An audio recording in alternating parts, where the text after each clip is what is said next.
Hop, ça va? Ouais, c'est cool. Hop,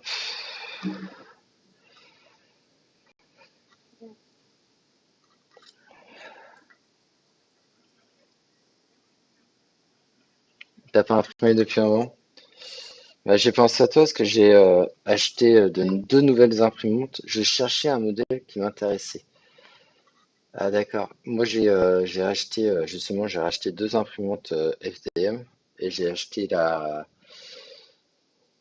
Anycubic mais la Cobra juste en dessous de la tienne et une plus petite. Là c'est la Nage. Et hier on se posait ouais, je crois que c'est hier. On se posait la question de savoir si tu avais réimprimé avec la tienne et si ça s'était bien passé.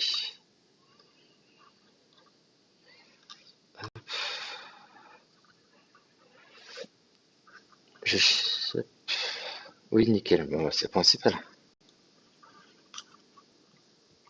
Hop, voilà.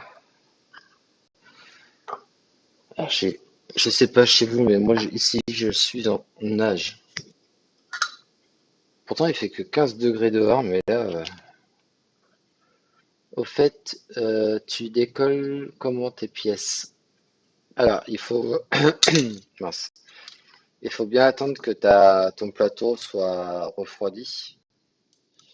Et après, moi, j'utilise cette petite spatule.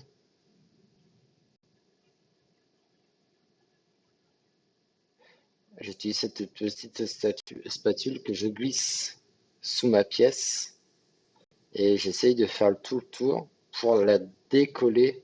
Alors j'essaye de faire un effet de levier avec pour justement décoller au fur et à mesure les pièces. Mais en effet, quand tu imprimes des grandes pièces, moi je vois là le Mario, les pièces qui faisaient pratiquement la largeur et la profondeur du plateau. Et bah, à décoller, je passais un quart d'heure, 20 minutes juste pour décoller la pièce, quoi.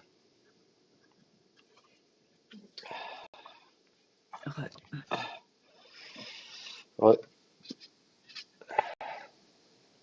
Merci Claire, bonne nuit. Merci beaucoup Claire, bonne nuit à toi. À bientôt. Repose-toi bien. Et tu mets quoi comme support? Tu mets des bordures? Ah oui, moi je mets je crois que ça s'appelle une jupe, je crois. Euh, je suis désolé, on parle de technique impression 3D.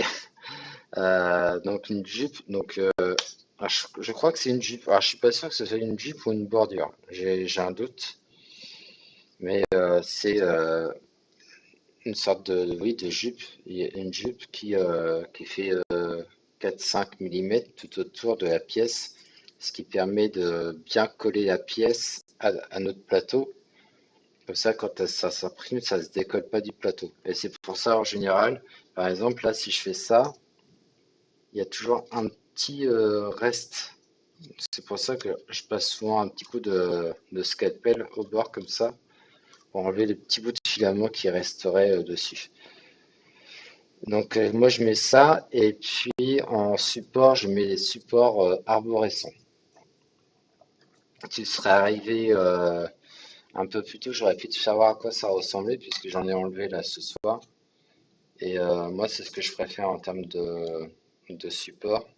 Arborescent, pourquoi? Parce qu'en effet, ça ressemble à des arbres et ça utilise moins de filaments, t'as moins de pertes et ça s'enlève beaucoup plus facilement.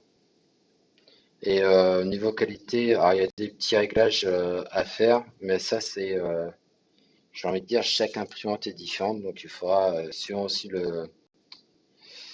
le filament que tu utilises, ça peut jouer aussi.